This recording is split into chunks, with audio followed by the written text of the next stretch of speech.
So I wouldn't put any stake whatsoever in what Democrats are saying right now. Remember, they were assured that we were going to lose the majority last fall. Well, we're going to pick up seats. We're going to flip Democrat seats, and we'll teach them once again they shouldn't underestimate us. No concerns it'll cost you any seats? No concerns at all. In fact, it's going to gain seats for us. We're that confident.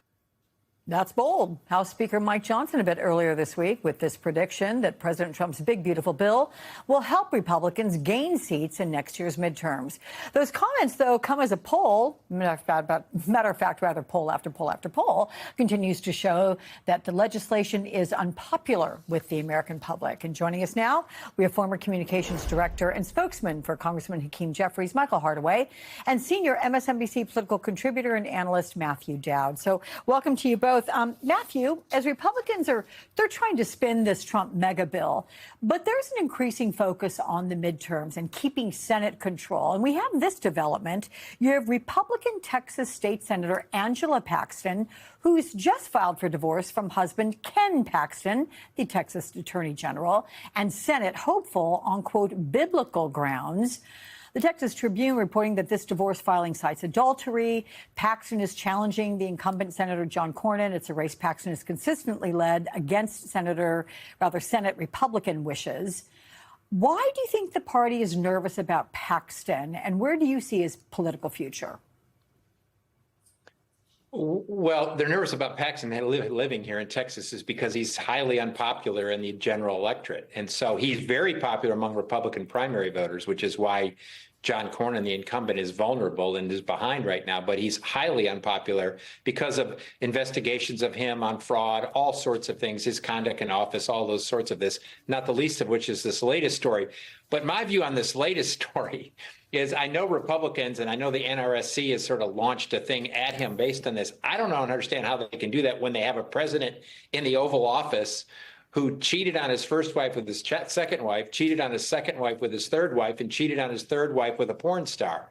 I don't get how they think, okay, all of a sudden this makes Paxton vulnerable when the guy they're going to use to campaign for whoever the candidate is sitting in the Oval Office as president of the United States.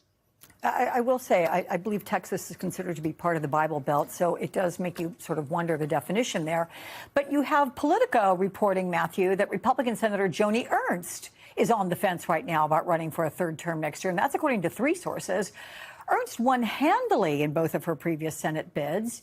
So is this a seat that Senate Republicans should be worrying about?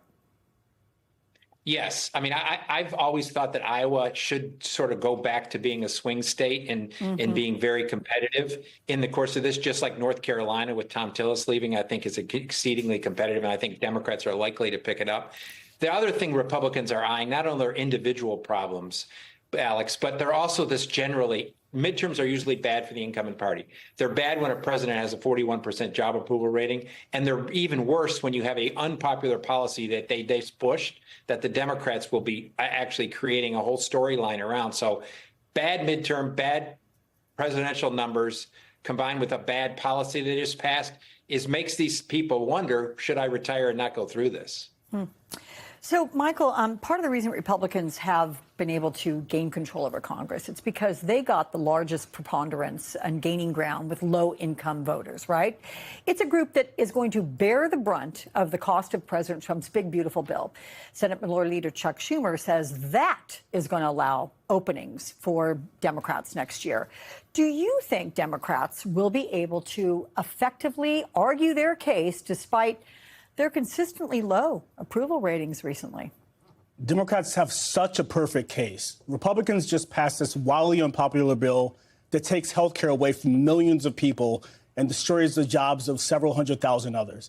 If Democrats can't sell this, they're in the wrong business. But we have to be honest and we have to be clear. Republicans will try to disinform and they'll lie and they'll misdirect. But Democrats have to tell voters, your life is worse under Donald Trump, and this is why. Democrats have to remain disciplined in that way. Messaging is what you're talking about. Yes.